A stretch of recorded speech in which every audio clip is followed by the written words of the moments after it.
Look, Nurse Maggie, a new patient.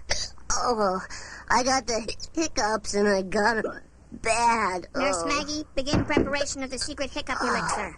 Milk, ice cream, maple syrup, cream of broccoli, hot sauce. No way, man. I knew it. Not enough hot sauce. Climb into the treatment apparatus, please. Confidentially, Nurse Maggie, this treatment has occasional side effects. But the side effects are somewhat entertaining, are they not, Nurse Maggie?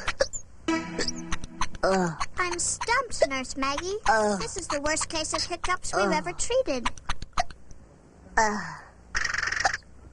That's it!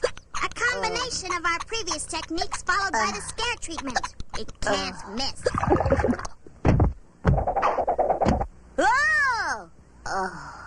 I pronounce this patient cured.